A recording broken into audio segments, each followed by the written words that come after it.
So you've decided to give this YNAB thing a try, but you need a little help setting up your budget. My name's Ben, and I'm here to walk you through it. First off, you have to understand that YNAB is more than just a budgeting app. And I don't mean that in like it's not just an app, it's a way of life, join our cult. No, I mean it is a way of life, but it's not a cult, technically. What I mean is YNAB is an app that assumes you're using a certain budgeting method and mindset. You're gonna have a lot more success if you know the 4 rules that guide our budgeting method. So if you haven't already, hop on over to my video on learning the 4 rules, which you'll find a link to in the description. It's gonna save you a lot of time and a lot of confusion. Also, this is kind of our crash course version of setting up your budget. If you'd like something more thorough that you can do at your own pace, then you might wanna check out our free video course. It's a little under an hour and it's gonna answer a lot more of your specific questions. And yes, it's a course, but you don't have to register for it. You don't have to sign up for annoying emails. You don't have to give us your credit card information. None of that dumb stuff. We made this course to help you, not to send you a bunch of emails that you don't want in the first place. So if you're still watching this video, I assume you want to jump right in to making your budget. So let's get started. So first, let's talk about our goal when we're setting up our budget. We spend a lot of time and energy trying to bring money in. So we want to make sure that money is going towards things we actually care about and not just whatever's on sale at Costco right now. So our goal is to create an effective tool for aligning our money with our priorities. So let's go to the app. First things first, we need money to budget. So I'm going to go to add an account, and you'll notice I have the option for a linked account or an unlinked account.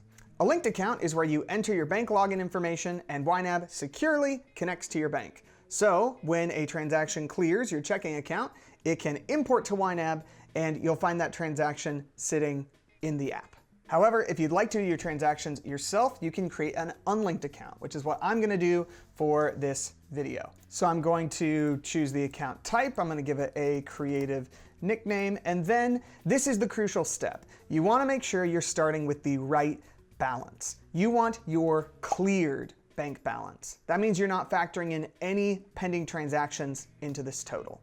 So mine is 1640. And now we see all of those dollars in my checking account have been automatically put in the to be budgeted category. If I click over to my budget, I can see those dollars right here at the top. If you did your homework and watched the 4 rules video, then you know the first of our 4 rules is to give each and every one of these dollars a job. The whole reason we're starting a budget in the first place is because we want to decide what to do with our dollars before we actually spend them. Just like a football team wants to know what play they're running before they actually hike the ball. So what should I do with these dollars? Well, I'm not quite sure right off the bat. I need to make a plan that's going to help me budget these dollars and all the dollars I'm going to get in the future. The way I'm going to do that is by creating goals in each and every one of my categories. So let's start simple. I have a $100 internet bill that's due on the 7th every month. So I'm going to create a monthly goal for it. I need $100 to spend every month on the 7th. If I save that goal, you'll see that now that category has turned yellow. Yellow is just YNAB's way of saying, I need to put more money into this category in order to meet my goal.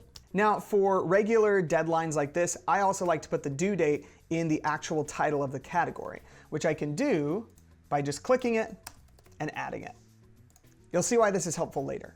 So that's a monthly bill. Let's look at a weekly expense. For instance, my wife Maddie and I like to give to our church every Sunday. So I'm going to edit this title to say church giving. And then I'm going to create a weekly goal. So we want to give $50 every week on Sunday. I save that. Again, you see that category turns yellow, but now YNAB has calculated how much I need to budget this month in order to hit all the Sundays this month. So it says I need 200 this month because there are 4 Sundays this March, but in a month where there are 5 Sundays, it's going to tell me I need 250 to meet my $50 weekly goal. So this is a really nice tool to make sure you're not over or under budgeting on something that happens weekly, like daycare or maybe grocery spending. You can also create goals for bigger, longer term expenses. So for instance, we have a car insurance payment that comes due every 6 months. I'm going to start budgeting for that now. So I'm going to create a car insurance category by clicking that little plus.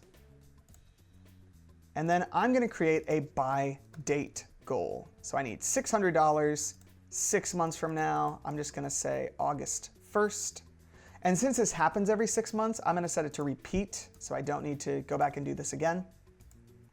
And so just like with the weekly goal, YNAB turns that category yellow and then tells me how much I need to budget this month in order to stay on track to meet that bill when it comes due in August. And what's really neat is that this number you're seeing is a magic number. Let me show you what I mean. Let's say I didn't budget anything in this category in March. Well, if I skip forward to April, you'll see now it's recalculated and told me how much I now need to budget each month to stay on track. By the same token, if I budget more than my goal, then it tells me I need to budget a little bit less. If I budget only part of my goal, then it does all that math for me. So no matter what happens in this category, you can trust this number to help you stay on track. Okay, so now my job is to create a goal for every single category.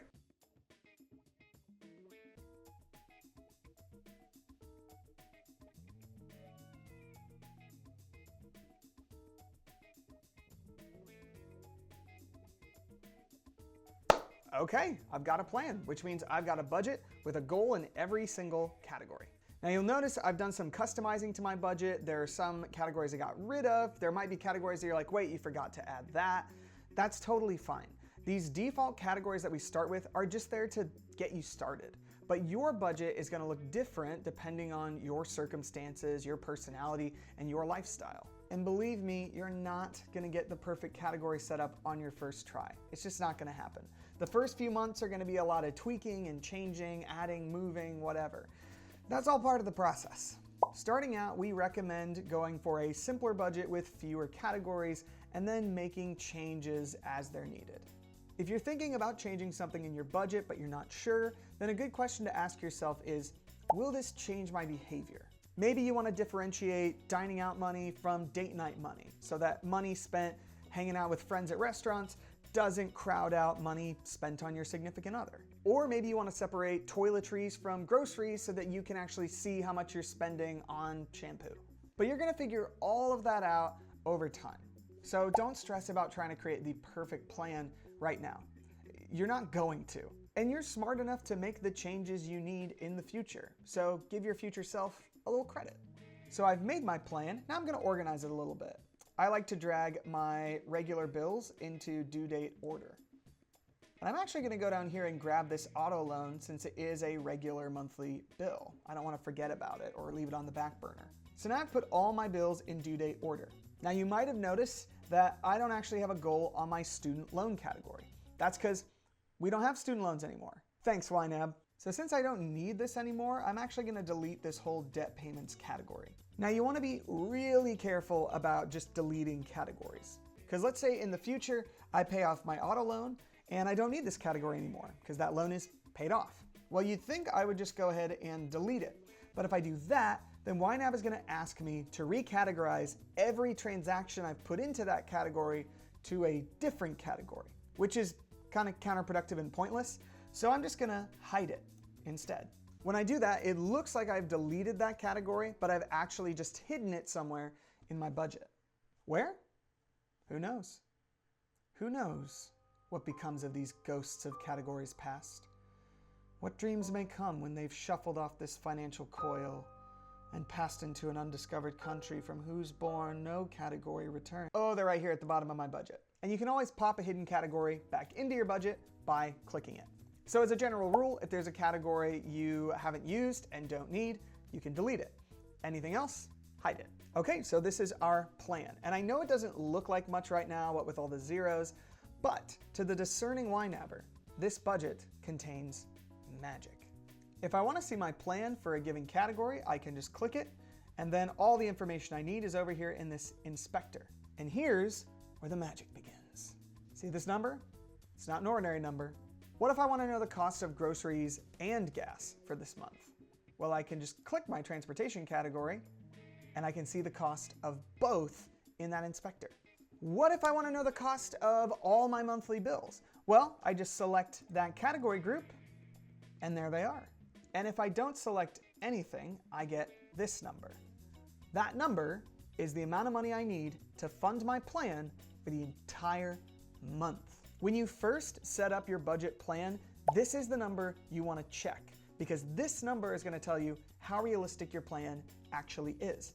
If this number is higher than your monthly income, then you need to adjust some of your goals down to something more feasible. Once you've done that, you can start putting your plan into action. Now, if I look at my monthly total and my to be budgeted number, I see I can't afford to fund the whole month with what I have in my bank account right now. So I need to ask that all-important question. What does this money need to do before more money arrives? Let's say it's March 10th. That means I've already paid this internet bill, so I don't need to budget for it this month since it's already been covered. And I know I get paid again before my rent comes due, so I don't need to cover all of it right now if I don't have to. But I do need to cover my auto loan and my electric bill since both of those come due before I get another paycheck. So I select those categories, come over to underfunded, and they're covered. Now I'm also gonna need to eat between now and my next paycheck, so I wanna budget some grocery money. I don't need to budget all of it though, because I'm gonna get paid halfway through the month, so I'm gonna put half my grocery money there. And I'm gonna do the same thing with transportation. Now you'll notice when I funded my auto loan and my electric bill, those categories turned green. That's because I fulfilled my goal for those categories. Whenever you do that, that category turns green, telling you you are on track and good to go. But with my groceries and transportation goal, I didn't fully fund that goal. I only funded half of it. So that category stays yellow as a way of reminding me that I'm gonna need to budget more dollars there in the future.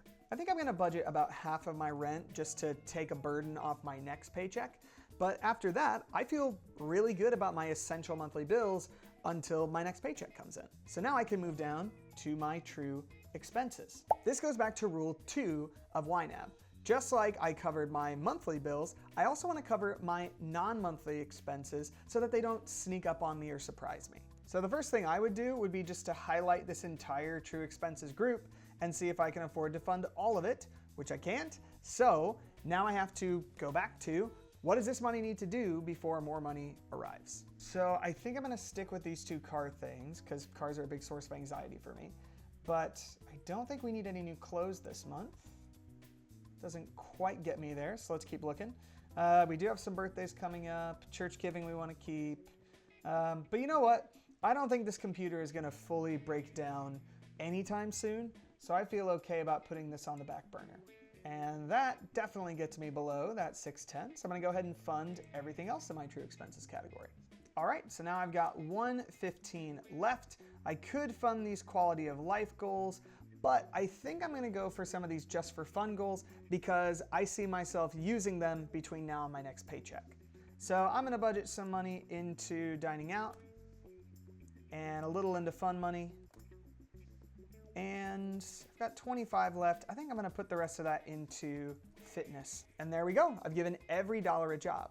And what's cool is, since I've only used dollars that I actually have in my bank account right now, I can use this budget to help me make spending decisions. I'm gonna switch over to the mobile app to show you how that works. Now in the past, I would have pulled out my phone, pulled out my banking app, and looked at my balance to see what I could afford. But this number is not a plan. Like, how much of this could I spend on groceries before I start to encroach on my rent payment and my car insurance and my electric bill and all these other things I care about? I don't know, this number doesn't tell me any of that. But if I pulled out my budget in YNAB, I can see that I have $250 to spend on groceries and still have money left over for all my other priorities. So I can go to the grocery store, buy a bunch of groceries, pulling that from my grocery store, take that out of my groceries category, and I walk out of that grocery store with a cart full of food, knowing that I still have $120 I can spend on groceries next week, and all the money for all my other priorities is safely set aside. And by the way, if this checking account was linked to my bank and my bank imported that transaction, then YNAB would automatically match up my transaction that I put in at the grocery store with the transaction my bank just cleared, which means I can put in transactions as I'm doing them without worrying about creating duplicates when my bank imports stuff. Now, some of you may be wondering what to do with a savings account. And the answer to that is really simple. You just add it to YNAB, just like your checking account.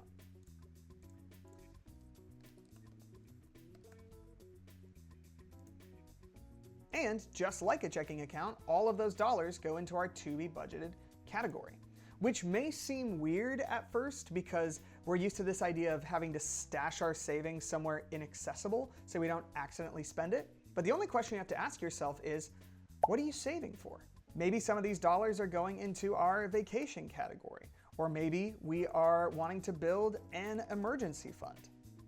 Well, you just assign those dollars to those categories and trust your budget to protect them. Your savings account dollars get jobs just like your checking account dollars, and you can trust your budget to protect them for you.